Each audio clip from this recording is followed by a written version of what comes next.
नमस्कार, मैं हूं संजय शर्मा। आप देख रहे हैं 4 PM न्यूज नेटवर्क। महाकुंभ में बहुत सारे लोग अभी भी लापता हैं। पता नहीं चल पा रहा उनका कि वो कहाँ हैं। मौतों का आंकड़ा सरकार छुपा रही है, ये सब जान गए हैं। देश विदेश में इस बात के लिए सरकार की आलोचना हो रही है। भाई, अगर घटना घट गई तो घट गई, छुपाने से क्या फायदा? एक गलती है तो हो गई। लेकिन अगर आप लाशों की संख्या छुपाएंगे, आप घायलों का आंकड़ा नहीं देंगे, जो लोग लापता है उनका आंकड़ा नहीं देंगे, तो बदनामी आपकी होगी। हमने अपने स्टिंग में 67 लाशों का जिक्र किया था, दिखाया था आपको, लेकिन सरकार मौन है। ऐसे में हमारे पास लगातार कई जगह से फोन आ रहे हैं। क्षितिज कांत हमारे रिपोर्टर हैं, उनके पास फोन आ रहे हैं। जो लोग गायब हैं वो कह रहे हैं हमारे परिजनों को किसी तरह पता कर दीजिए। तो एक उन लोगों की मदद के लिए एक हम हेल्पलाइन शुरू कर रहे हैं। ये आप देख रहे हैं, ये एक व्हाट्सएप नंबर है और ये एक मेल आईडी है जो आप डिस्प्ले पे देख रहे हैं, और इस वीडियो के नीचे एक डिस्क्रिप्शन में एक फॉर्म है। अगर आप हैं, आपका परिचित है कोई, आपका मिलने वाला है कोई, तो आप इस फॉर्म को भर के डिटेल उनके फोटो सहित हमें भिजवा दीजिए। हम अपने अखबार में 4 PM चैनल पे उन लोगों के फोटो दिखाएंगे, और जो संभव आपकी जो बातें आएंगी हम सरकार तक पहुंचाएंगे। अगर किसी को कानूनी सहायता की जरूरत पड़ेगी तो हमारे अधिवक्ता हैं मोहम्मद हैदर जी। उन्होंने कहा है कि वो निशुल्क आपको सारी विधिक कार्रवाई जितनी मदद होगी वो भी करेंगे। तो आप बिल्कुल परेशान मत होइए। ईश्वर से हम कामना करेंगे कि आपके परिजन सुरक्षित हों, आपके पास जल्दी से पहुंच जाएं। तो ये नंबर है, व्हाट्सएप नंबर, ये मेल आईडी है और नीचे फॉर्म है, भरिएगा। हम आपकी हर मदद करने को तैयार हैं। 4 PM की ड्यूटी है। हमारा लक्ष्य है कि सच बातें आप तक पहुंचे और आपको कोई परेशानी ना हो पाए। अब बात करते हैं आज के वीडियो की। एक दरोगा की डेथ हो गई थी कुंभ के दौरान। होता ही है कि पुलिस का अगर कोई भी छोटे से छोटा कर्मचारी मरता है तो विभाग में दर्द होता है, विभाग श्रद्धांजलि देता है। लेकिन उस दरोगा की मौत भगदड़ में हुई थी। इस बात को छुपाने के लिए सरकार पूरी तरह से लग गई, पुलिस प्रशासन लग गया। और उसके बाद उनके परिजनों ने फेसबुक पर लिखा कि चाचा जी की मौत भगदड़ से हुई थी। दुख की बात यह है कि सरकार छुपा रही है। ये बड़ी खराब बात है। अपने ही विभाग के दरोगा की मौत को अगर इस तरह आप छुपाएंगे तो ये खराब बात है। अमिताभ ठाकुर हैं, रिटायर्ड आईजी हैं। उन्होंने एक विस्तार से इसका इन्वेस्टिगेशन किया, क्योंकि खुद आईपीएस रहे हैं, तेज तर्रार आईपीएस रहे हैं। इन्वेस्टिगेशन करके उन्होंने मांग की सरकार से कि इसका सच पता लगना ही चाहिए, और वो एक उचित फोरम तक इस मामले को ले जाएंगे। उधर मोदी जी ने डुबकी लगाई और कांग्रेस से उनकी मजाक उड़ाई कि डुबकी में तो सिर पानी के नीचे जाता है। मोदी जी का सिर पानी के शायद नीचे नहीं गया। कांग्रेस इस वीडियो को वायरल कर रही है। मतलब कुंभ भी राजनीति का अखाड़ा बना हुआ है। कुंभ के हालात क्या हैं, इसको लेकर तरह तरह की चर्चाएं अभी भी जारी है। बहुत बड़ी संख्या में लोगों के परिजन मिल नहीं रहे हैं। शंकराचार्य स्वामी अभिमुक्तेश्वरानंद जी ने सबको बहुत मिर्चें लगा दी हैं। शंकराचार्य जी खरी खरी बोलते हैं, साफ साफ बोलते हैं, तो भक्त भी उनको ट्रोल कर रहे हैं। 4 PM के क्षितिज कांत से आज उन्होंने बहुत तीखे तल्ख शब्दों में बात करी है। आज आप क्षितिज कांत की हम ले चल रहे हैं आपको क्षितिज कांत के पास। आप सुनिएगा कि शंकराचार्य ने कितने कितने तीखे आरोप लगाए हैं सरकार पर। तो चैनल को सब्सक्राइब करिए, ज्वाइन करिए। चलते हैं क्षितिज कांत के पास। क्षितिज बाबू, 4 PM से बातचीत करने के लिए शुक्रिया तो क्या कहना, क्योंकि तुम भी 4 PM का हिस्सा ही हो, तो तुम्हें क्या शुक्रिया कहना। लेकिन तुम अच्छी कर रहे हो, मेहनत कर रहे हो, अच्छे से काम कर रहे हो, इसके लिए तुम बधाई के पात्र हो। अब तो कुंभ में धीरे धीरे चीजें ठीक हो रही हैं, बेहतर हो रही हैं। माननीय प्रधानमंत्री जी आए, और ये कांग्रेस जो है ये हर चीज का मजाक ही उड़ाने में लगी रहती है। प्रधानमंत्री जी ने डुबकी मारी तो कांग्रेस के नेता उस डुबकी का वीडियो वायरल कर रहे हैं, कह रहे हैं कि प्रधानमंत्री का सिर तो ऊपर ही रह गया। डुबकी जो है पूरी पानी के अंदर मारी जाती है और प्रधानमंत्री जी का सिर ऊपर रह गया। क्या प्रधानमंत्री जी की सिक्योरिटी को लेके क्या क्या तैयारी थी? वो जो होर्डिंग वोर्डिंग है, वो होर्डिंग वोर्डिंग सुनाए कि हट गई है, क्योंकि काफी महामंडलेश्वरों ने आपत्ति करी थी कि ये पूरा कुंभ जो है वो ऐसे लग ही नहीं रहा महात्माओं का है, साधु संतों का। ऐसा लग रहा है कि ये मोदी और योगी का कुंभ है। क्या फीडबैक है? सर, लोगों के बीच में यही बातें चर्चा के विषय बनी हुई थी एक लंबे समय से कि जो बैनर्स लगे हुए हैं, पोस्टर्स लगे हुए हैं, उस पे मुस्कुराते हुए मोदी जी की तस्वीर है, मुस्कुराते हुए सूबे के मुख्यमंत्री योगी आदित्यनाथ की तस्वीर है।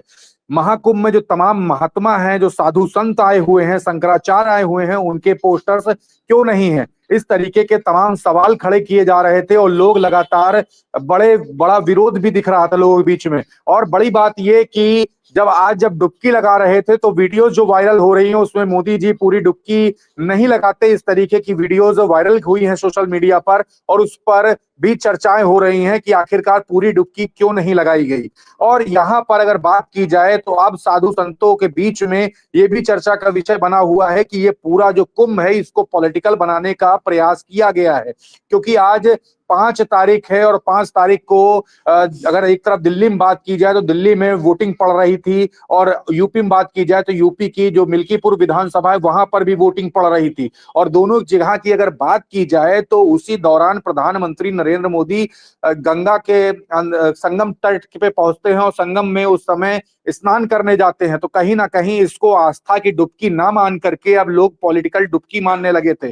तो ये चर्चा लगातार पब्लिक डोमेन में रही और पूरे दिन भर में ये चर्चा का विषय बना रहा, क्योंकि यहाँ पर जब प्रधानमंत्री नरेंद्र मोदी थे तो पूरी जो सैटेलाइट मीडिया का फोकस था कहीं ना कहीं यहाँ महाकुंभ में था। और उसी दौरान अलग अलग स्थानों पर जो चुनाव हो रहे हैं, मिल्कीपुर की बात की जाए चाहे दिल्ली की बात की जाए, तो ये यूट्यूब चैनल्स हैं उनके साथ कई जगह पर अभद्रता हुई है।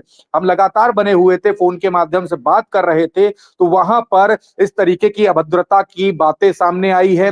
कहीं तो बात यह भी आई है कि भाजपा के जो लोग हैं या भाजपा समर्थक हैं वो जाकर के 6-6 वोट डाल आते हैं और बाद में अपनी बातों से पलटते भी हैं। तो कहीं ना कहीं ये अपने ऊपर फोकस गेन किया गया और दूसरी तरफ चुनाव को मैनिपुलेट करने का प्रयास किया गया, ये चर्चा का विषय था। और इसी के साथ साथ लोग ये भी बात कर रहे थे कि मिल्कीपुर जो चुनाव है यूपी का उसको कुंदरकी बनाने का भी प्रयास है, क्योंकि जो तमाम जो वीडियोस वायरल हो रही थी, जो तमाम ऑडियो वायरल हुई हैं, उसमें कहीं ना कहीं इन चीजों का जिक्र हो रहा था। मैंने ट्विटर हैंडल्स पे जो कमेंट बॉक्स थे, कमेंट बॉक्स को ही पढ़ा तो लोग लगातार यही कह रहे थे कि पूरे चुनाव को मैनिपुलेट करने का प्रयास किया गया है। और यहाँ पर प्रधानमंत्री नरेंद्र मोदी आए हुए थे तो पूरे सैटेलाइट जो चैनल्स हैं या बड़े अखबार हैं उनके जो रिपोर्टर्स हैं, जिन अखबारों को बड़े विज्ञापन मिले हैं, जिन चैनल्स को बड़े विज्ञापन मिले हैं, वो पूरा फोकस यहीं पे लगाए हुए थे। तो कहीं ना कहीं प्रधानमंत्री नरेंद्र मोदी के आने से इन चुनाव को इफेक्ट डालने का भी प्रयास हुआ, इस तरीके की बातें थी और यहाँ पर ये सब चीजें चर्चा का विषय बनी हुई थी। जी सर। अच्छा एक बताओ क्षितिज, कुंभ में भी राजनीति के तड़के कम नहीं होते, लेकिन बताओ कि लोगों को क्या ये उम्मीद थी कि प्रधानमंत्री आएंगे तो कम से कम कुंभ में हाथ जोड़ के उन लोगों को श्रद्धांजलि देंगे जिनकी मौत कुंभ में हो गई, प्रशासन को निर्देश देंगे, प्रधानमंत्री हैं, देश के प्रधानमंत्री हैं, प्रशासन को निर्देश देंगे कि जो लोग लापता हैं उनकी तत्काल तलाश की जाए। जिस तरह हमने हेल्पलाइन शुरू करी है, नंबर बांटा है व्हाट्सएप का, मेल पे दिया है कि अगर आपका कोई परिवार का आदमी गुमशुदा है तो इस नंबर पर व्हाट्सएप करें, मेल करें, फॉर्म बनाया है। तो ये काम प्रधानमंत्री भी अगर कह देते अपने मुंह से कि भैया जिन लोगों की मृत्यु हो गई है उनको विनम्र श्रद्धांजलि, परिवार को कुछ राहत का ऐलान कर देते। भाई आपके हिंदुओं का ही तो महापर्व है, सब हिंदू ही तो मरे हैं, आप हिंदुओं की राजनीति करते हैं। तो क्या लोगों को उम्मीद थी कि आज प्रधानमंत्री आके उन लोगों को श्रद्धांजलि देंगे जिन लोगों के परिजनों की डेथ हो गई है? उनको उम्मीद थी कि प्रधानमंत्री श्रद्धांजलि देंगे और प्रधानमंत्री ने एक शब्द भी नहीं बोला। इस पर लोगों का रिएक्शन क्या है? देखिए, पिछला जो लाइव हमारा था लोगों के बारे में, जब हमारी बात हो रही थी तो लोग यही कह रहे थे कि जो प्रधानमंत्री मणिपुर में जब हिंसा हो जाती, मणिपुर का मां नहीं कह रहा था, वो यहाँ पर जो महाकुंभ में जो इतनी बड़ी घटना हुई है उस पे महाकुंभ का मां कैसे कहेगा, इस तरीके की बातें थी। लेकिन तब भी पब्लिक डोमेन में या जो श्रद्धालु यहाँ पे आए थे जिन्होंने अपनों को खोया और साथ ही साथ जिनके परिजनों की मृत्यु हुई, वो लगातार यही उम्मीद लगा रहे थे सूबे के मुख्यमंत्री के अंडर में जो प्रशासन है, जो मेला प्रशासन है, वो भले वर्क ना कर रहा हो, इनके लिए कोई फेवर ना कर रहा हो, लोग परेशान हो, लेकिन जब प्रधानमंत्री नरेंद्र मोदी आएंगे तो वो मंच से कुछ ना कुछ इन श्रद्धालुओं के लिए कहेंगे जरूर। ये लगातार पब्लिक के मन में था, लेकिन वो सारी उम्मीदें तब टूट जाती हैं जब प्रधानमंत्री कोई शब्द नहीं बोलते इन सभी के लिए और सारे कैमरे फेस करके यहां से चले जाते हैं। लोग यही कहते हैं कि अब फोटो जीवी प्रधानमंत्री हो गए हैं। लगातार इस तरीके की बातें अलग अलग जगह पे लोग दुखी हैं, लोग पीड़ित थे, वो बोल रहे थे और लोगों के अंदर काफी उम्मीद थी। बीते समय एक हॉस्पिटल है SRN हॉस्पिटल, स्वरूप रानी हॉस्पिटल, जहां पे सूबे के मुख्यमंत्री योगी आदित्यनाथ जाते हैं। वहां पर भी लोग खड़े हुए थे, लोगों को उम्मीद थी कि एक बार सूबे के मुख्यमंत्री मुलाकात करेंगे, वहां पर भी इस तरीके से नहीं हुआ। और आज भी उम्मीद लगाए बैठे हुए थे लोग, लोगों के अंदर पहले से भी मन में था कि प्रधानमंत्री नहीं ही बोलेंगे, लेकिन एक आस जगा कर बैठे थे कि प्रधानमंत्री को बोलना चाहिए था। सभी के प्रधानमंत्री हैं, देश है उनका, सनातन की बात करते हैं, लेकिन जब बात आई लोगों पर तो कोई भी चर्चा पब्लिक फिगर में नहीं हुई, पब्लिक डोमेन में नहीं की, और उन श्रद्धालुओं के फेवर में कोई भी बात नहीं हुई जिन्होंने अपने लोगों को खोया, अपने परिजनों को खोया, जिनके परिजनों की मृत्यु हुई महाकुंभ के भगदड़ में। तो लोगों के काफी इसमें नाराजगी है प्रधानमंत्री मोदी जी से। जी सर। बिल्कुल ठीक कह रहे हो क्षितिज, नाराजगी की बात भी है प्रधानमंत्री से, क्योंकि बहुत उम्मीद थी कि भाई प्रधानमंत्री आएंगे तो कुछ राहत, बड़ी राहत की घोषणा करेंगे, जो लोग गायब हैं उनको ढूंढने के लिए एक स्पेशल फोर्स बनाई जाएगी। ऐसा कुछ हो नहीं रहा। क्षितिज, क्या अब भी लोग परेशान हैं? खोया पाया केंद्र में शायद 26 का ही रिकॉर्ड है, दिखाई दे रहा है सरकारी वेबसाइट पे, अगर मैं कहूँ तो, जहां तक मेरा अनुमान है। अभी भी लोग भटक रहे हैं अपने परिजनों की तलाश में। क्या सूचना है आपके पास? सर, खोया पाया केंद्र की स्थिति काफी खराब है। हम लगातार जब खोया पाया केंद्र में जाते हैं तो हजारों की संख्या में लोग खोए हुए हैं। हमें जब मुलाकात होती है तो लोग अपने परिजनों को ढूंढते ही मिलते हैं। अस्पतालों में भी यही हाल है। क्या स्वरूप रानी अस्पताल की बात की जाए, क्या मोतीलाल नेहरू मेडिकल कॉलेज की बात की जाए, जब जाते हैं वहां पर तो स्थिति यही बनी रहती है। और इसी बीच में हमारी एक व्यक्ति से मुलाकात होती है। एक धरना प्रदर्शन 69,000 शिक्षक भर्ती का चल रहा था, उसमें अध्यक्ष भी रहे हैं और यहाँ के प्रयागराज के रहने वाले हैं। और जिस जगह पे खड़ा हूं यहाँ से संगम तट लगभग 1 से 1.5 किलोमीटर दूरी पर है। हमसे मुलाकात होती है। विवेक जी, आप यहाँ पे लगातार बने हुए हैं, लोगों से जब बात हमारी होती तो हमें तो पता चलता है कि काफी लोग खोए हुए हैं। यहाँ की एक्चुअल स्थिति क्या है? आप तो प्रयागराज वासी हैं। सबसे पहले क्षितिज कांत जी, आपके 4 PM चैनल को बहुत बहुत धन्यवाद दूंगा कि आप हमारे पास आए, और आपको भी बहुत बहुत धन्यवाद। देखिए, यहाँ कहीं न कहीं लापरवाही हुई है जिला प्रशासन से, उनके अधिकारियों से, कि भगदड़ हुई है। करीब लगभग जो सुनने में आया मीडिया के माध्यम से, समाचार के माध्यम से, कि सभी पुल का आवागमन उस दिन मौनी अमावस्या के दिन रोक दिया गया था और वन वे ट्रैफिक थी। एक तरफ से लोग नहा के भी आ रहे थे, उधर से लोग जा भी रहे थे, और एक ट्रैफिक जो था वो अखाड़ा वालों के लिए छोड़ दिया गया था। उसमें बुजुर्ग जो लोग थे, बूढ़े व्यक्ति, बूढ़ी औरतें और बच्चे, वो कहीं न कहीं सशक गए। मतलब कि उनको ऐसी अवस्था मिली थी जहां पर उनको सांस लेने में दिक्कत हो रही थी, तो घबराहट में शोरगुल की अवस्था उपस्थित हुई, जिसके कारण भगदड़ मची। तो लोगों ने बैरिंग तोड़ा। जब बैरिंग तोड़ा तो हमको जो सुनने में आया समाचार के माध्यम से, और मैं प्रयागराज में रहता हूं तो लोगों के माध्यम से, वहां लोग सोए हुए थे तो लोग वहां पहुंच गए, जिसके कारण भीड़ इतनी ज्यादा अनियंत्रित हो गई। सोए हुए लोगों की भीड़ जब गई तो जो लोग जो सो रहे थे उसमें काफी लोगों की डेथ हुई। और जैसा कि समाचार में और मीडिया में सुनने में आया कि लगभग 30 लोगों की डेथ हुई है। अभी यहाँ पे जो बातें जो चल रही हैं पब्लिक फिगर में, पब्लिक जब बात होती है तो वो पब्लिक से जब बात होती है तो वो पब्लिक क्या बोल रही है? पब्लिक से जब बातें होती तो पब्लिक तो यही कहता आंकड़ा कुछ ज्यादा है, कम है। आंकड़ा करीब मेरे ख्याल से लोग कोई 100 बताता, कोई 200 बताते हैं। एक अफवाह है, एक अनुमान लोग बताते हैं, लेकिन एग्जैक्ट आंकड़ा किसी के पास नहीं है। सिर्फ और सिर्फ मेला के अधिकारियों के पास ही होगा।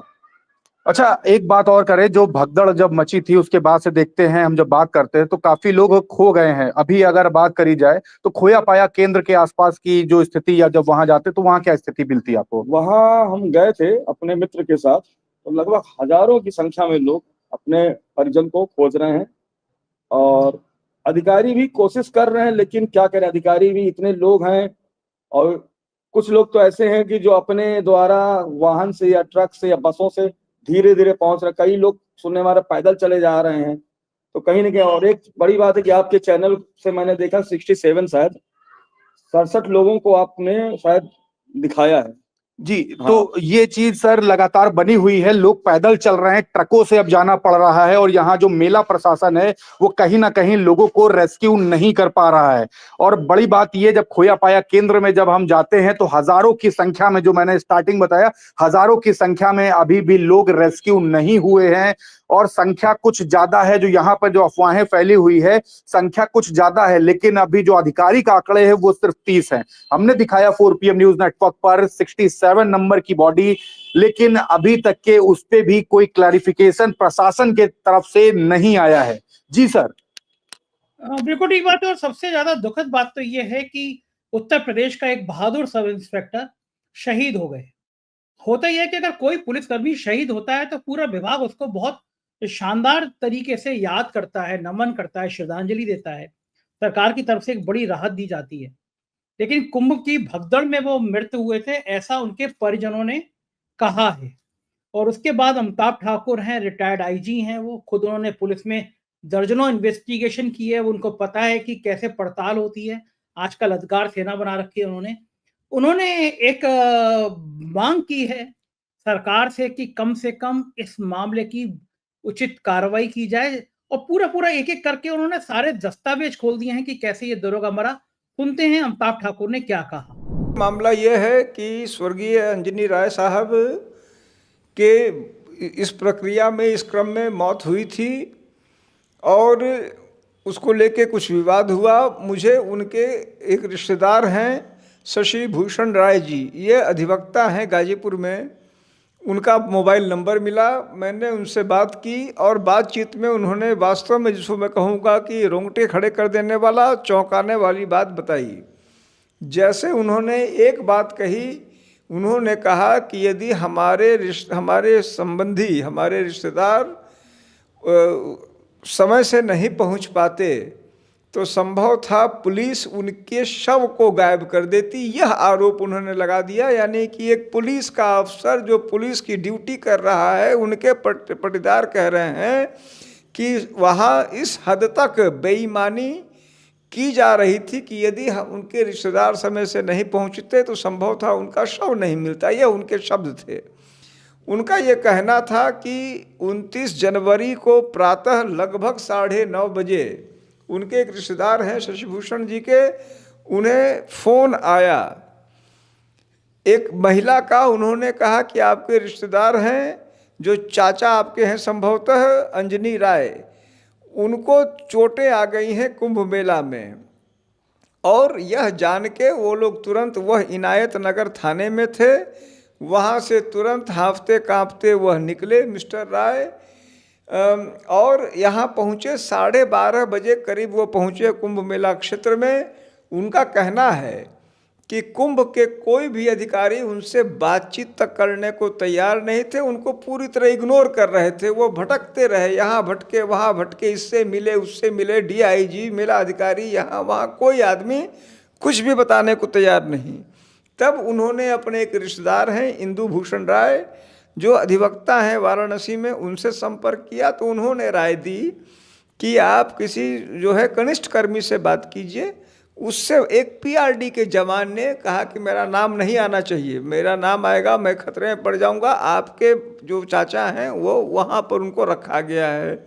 तो एक बैरक नया बना था, वहाँ गए, वहाँ देखा कि इनको लिटा के इन पे चादर रखा हुआ है। 12:30-1 बजे करीब जब वहाँ पहुँचे तो उन्होंने देखा कि उनकी मृत्यु हो चुकी है। अंजनी राय जी की, अंजनी राय की 29 जनवरी की बात है, करीब 12:30 बजे उनके कथनानुसार उन्होंने देखा कि मृत्यु हो गई है। मृत्यु के बाद, और बाद में उन्होंने मुझे अभिलेख भी दिए हैं, अभिलेखों में भी उनकी मौत 29 जनवरी को दिख रही है।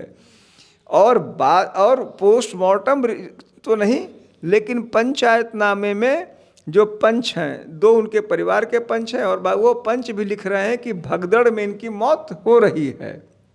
लेकिन आज मैं देख रहा हूँ कुंभ मेला एक ट्वीट कर रहा है, कह रहा है अफवाह न फैलाया जाए, उनकी हृदय गति रुकने से मौत हुई और उनकी मौत 30 जनवरी का दावा कर रहा है। परिवार कह रहा है 29 जनवरी को लगभग 9 बजे से पहले उनकी मृत्यु हो गई थी, और सरकार कह रही है, मेला अधिकारी कह रहे हैं कि 30 जनवरी को हुई, हृदय गति से हुई। यह स्थिति है। तो सुना आपने क्षितिज की, ये अमिताभ ठाकुर किस तरह से आरोप लगा रहे हैं कि दरोगा, ये तो सब जानते हैं, दरोगा के परिजनों ने बताया कि किस तरह भगदड़ में मारे गए वो। उस दिन तमाम सोशल मीडिया पे था। सरकार या प्रशासन या पुलिस प्रशासन ये मान क्यों नहीं रहा कि उनका एक साथी शहीद हुआ? अरे भाई, आम लोगों की मत मानो शहीद हुए। एक महिला का वीडियो वायरल हो रहा है जिसने कहा कि मेरे को मृत समझ के कहा कि गंगा में बहा दो, वो जिंदा थी, उसका वीडियो वायरल हो रहा है। तो कम से कम एक अपने दरोगों के प्रति तो संवेदनशील होना चाहिए पुलिस प्रशासन को। इतनी संवेदनहीनता कहां से आ गई सरकार के अंदर? जी सर, अगर बात की जाए ये दरोगा की, तो एक लेटर जारी हुआ था, हमने कॉल पर बात की थी, वो कॉल भी रिकॉर्ड है, हमारे चैनल पर चली है। उसमें वो बताता है कि उनसे जबरन लेटर लिखा लिया गया कि हार्ट अटैक से मृत्यु हुई थी। और दूसरी अभी पोस्टमार्टम की बीते ही दिन हमने बात की कि बिहार से वो बच्चे आए हुए थे, वो अपने माँ के शव को की पहचान करते हैं और उनसे भी जबरन एक कोरे कागज पे दस्तखत कराया जाता है। तो कहीं ना कहीं जो मेला प्रशासन है इस पूरे मामले को दबाने का प्रयास कर रहा है। और वो जो 30 लोगों की सूची है, उस 30 लोग की सूची में किनके नाम है, वो लोग कहाँ के हैं जो मृतक हैं, वो अभी तक के डिक्लेयर नहीं है। उस 30 लोगों की सूची में नाम दर्ज करवाने के लिए लोग अब परेशान हैं और इसी सूची में नाम ना आए, इसीलिए इनको, ये जो दरोगा साहब थे, इनका भी नाम नहीं लाया गया है। परिजनों का लगातार आरोप यही है कि उनके जो पिता थे या उनके चाचा थे, जो इनके रिश्तेदार है, वो यही कह रहे हैं कि इनकी मृत्यु मेले में ड्यूटी के दौरान भगदड़ में हुई है, लेकिन प्रशासन मानने को तैयार नहीं है। और आज सोशल मीडिया जो उनकी है या फिर कह ले कुंभ का जो ट्विटर हैंडल है, एक्स प्लेटफॉर्म है, उस पर अब कह दिया गया है कि मृत्यु भगदड़ में नहीं हुई थी। तमाम सवाल यहाँ पर खड़े होते हैं मेला प्रशासन पर ही कि आखिरकार पूरे मामले को दबाने का प्रयास क्यों हो रहा है। बीते दिन भी हमने एक वीडियो रिकॉर्ड की थी, उसमें भी मेले का ही शव आया हुआ था एक शव वाहन पर, जिस शव वाहन को हमने रिकॉर्ड किया था अर्धरात्रि में। तो कहीं ना कहीं ये तमाम चीजें संदेह जरूर उत्पन्न करती है मेला प्रशासन पर, जो गतिविधियां लगातार हो रही हैं। और उसी में से ये भी एक घटना मानी जा सकती है जिसको मेला प्रशासन पूरी तरीके से दबा रहा है और इस परिवार को, दरोगा के परिवार को न्याय दिलाने में मदद नहीं कर रहा है। लगातार अपील की जा रही है परिवार के द्वारा। जी सर। देखो ठीक कह रहे क्षितिज, मेरे मित्र हैं शेखर, उन्होंने मुझे बड़ा बढ़िया सुझाव दिया। उन्होंने कहा कि जितने लोग लापता हैं वो मिनटों में तलाश किए जा सकते हैं। मैं चौंका कि भाई इंटेलिजेंट आदमी है शेखर, बहुत अच्छी जानकारी रखता है। मैंने कहा भाई तेरे को कैसे पता, कैसे कर सकते हैं? बोले बाबा बागेश्वर पर्ची निकाल के बता देते हैं सब। तो बाबा बागेश्वर पर्ची निकाल के बता देंगे कितने लोग लापता हैं और कहाँ-कहाँ हैं। उनकी पर्ची में तो सब लिखा होगा। सुझाव तो ठीक है ना क्षितिज, बाबा बागेश्वर बता सकते हैं कहाँ-कहाँ लोग गायब हैं? सर बाबा बाघेश्वर कैसे बता सकते हैं कि कहां कहां लोग गायब है? बाबा बाघेश्वर जब खुद कहते हैं कि गंगा मैया की गोद में आके जिनकी मृत्यु हुई है वो मोक्ष की प्राप्ति कर चुके हैं, तो बाबा बाघेश्वर के जो कथन है, जो कथनी और करनी में दोनों में फर्क होता है, पर्ची डालकर कैसे निकाल सकते हैं? ये एक बात यही हो गई लोगों के बीच में जो बात होती है कि जो पंडिताई होती है और जो पाखंड होता है, दोनों में फर्क होता है। तो ये जो बाबा इनको मानते हैं, लोग श्रद्धालु इनकी पूजा करते हैं, तो उस हिसाब से बात होनी चाहिए। पर्ची डाल करके अगर निकाल सकते हैं तो निकाल करके दे देना, क्यों नहीं निकाल करके दे देते? तो लोगों के बीच में तमाम सारी ऐसी बातें हैं जो कहीं ना कहीं क्लैरिफाई नहीं है। और जो यहाँ के जो रहने वाले हैं उन्होंने भी ऑन कैमरा बता दिया कि जो पब्लिक डोमेन में बातें हैं वो आंकड़ा काफी ज्यादा है।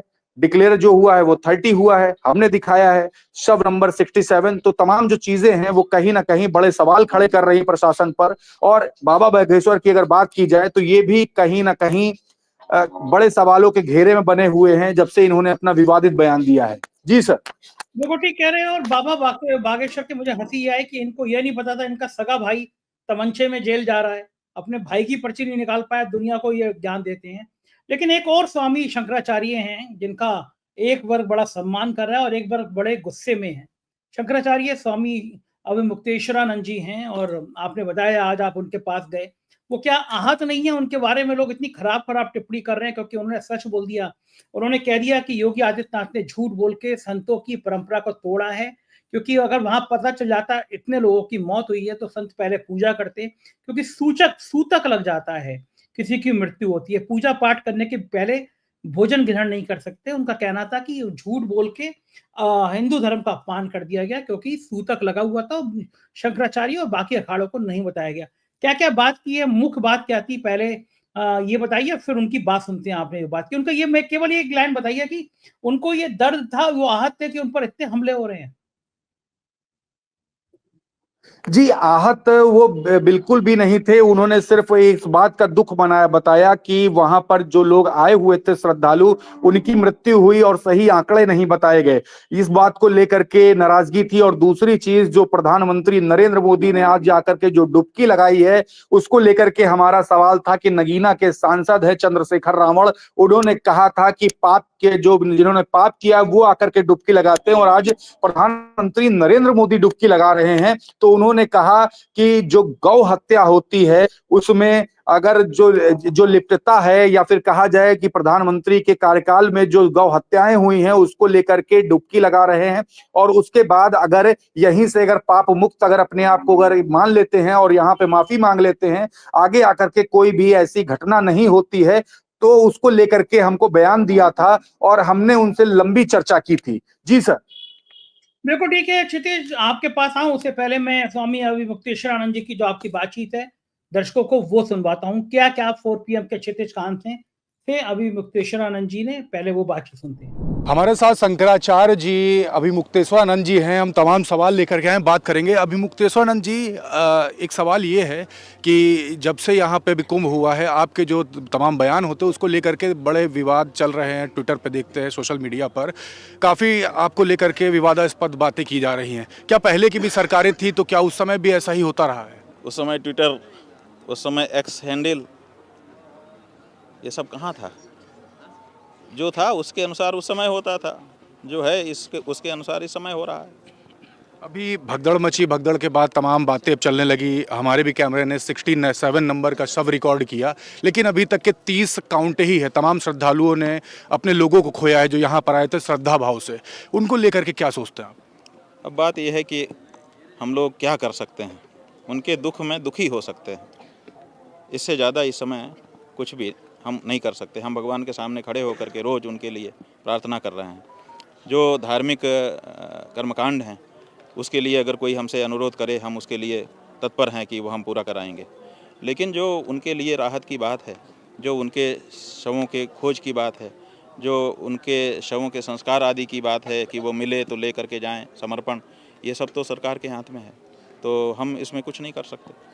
शंकराचार्य जी, लगातार यहाँ पे जैसे आता हूँ, देखता हूँ, और लोगों के बीच में चर्चा है कि सूतक लग जाता है मृत्यु के बाद, लेकिन उसके बाद भी स्नान कराया गया, कोई उस पर पहले इस तरीके की कोई क्रिया नहीं हुई। उसको लेकर के मन में क्या?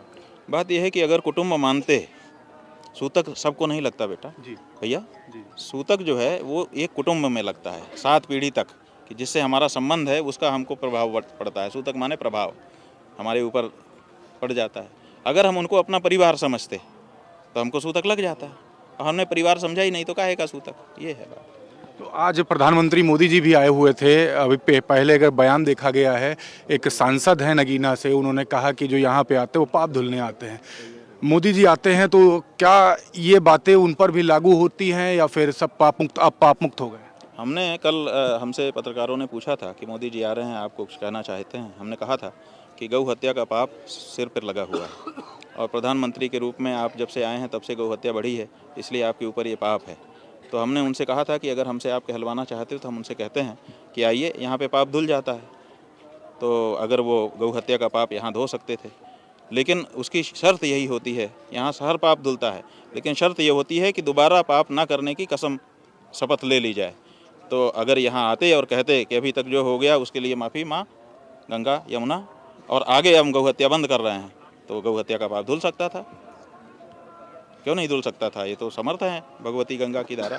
आपके दिल में भी कोई ऐसी पीड़ा है जो व्यक्त करना चाहते हैं? तमाम लोग आपको पूछते हैं, जानना चाहते हैं। हमारे दिल में यही पीड़ा है कि बद इंतजामी के चलते इतने सारे श्रद्धालुओं को यहाँ पर बड़ी दर्दनाक मौत मरना पड़ा, और उसके बाद, मृत्यु के बाद भी उनके शवों के साथ वो व्यवहार नहीं हो सका जो कि होना चाहिए था। एक आदर्श स्थापित किया जाना चाहिए था, और साथ ही साथ जो उनके परिजन आए उनके साथ भी अच्छा व्यवहार नहीं हुआ। तो ये 3 चीज़ें हैं जिनको यहाँ के मेलाधिकारी को, यहाँ के प्रशासन को नोट करनी चाहिए कि भविष्य में कम से कम इन बिंदुओं पर फोकस रहे। ये ऐसे बिंदु होते हैं जो लोगों को बहुत प्रभावित करते हैं।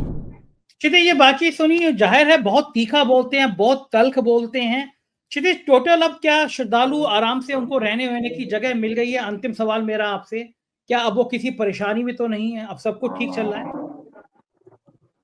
जी, अभी यहाँ का अगर माहौल बात कर लें तो काफी ट्रेनें जो रद्द हुई हैं या फिर बसेस जो आना जो बंद हुई हैं, और जो इतनी बड़ी घटना हुई है उसके बाद अब श्रद्धालुओं का आना काफी कम हो गया है। लेकिन अभी तक के जो सबसे बड़ी जो मुसीबत बनी हुई है लोगों के लिए, वो यही है कि लोगों को किलोमीटर्स पैदल चलना पड़ता है, 20-20 किलोमीटर पैदल चल करके महाकुंभ क्षेत्र के अंदर पहुंचते हैं। और यहाँ पर भी जो टेंट वगैरह की जो व्यवस्था कराई गई है उसमें काफी हाई चार्ज लिया जाता है, ये तो समस्या बनी हुई है। लेकिन इसके अलावा अगर बात कर लें, जो भगदड़ जैसी जो स्थिति जो बनी हुई थी, जो भगदड़ हुई, जो उस दिन की जो स्थिति थी मौनी अमावस्या के दिन, वो स्थिति पर अब कहीं ना कहीं काबू पा लिया गया है। लेकिन श्रद्धालु लगातार आ रहे हैं और आ करके यहाँ पर स्नान कर रहे हैं।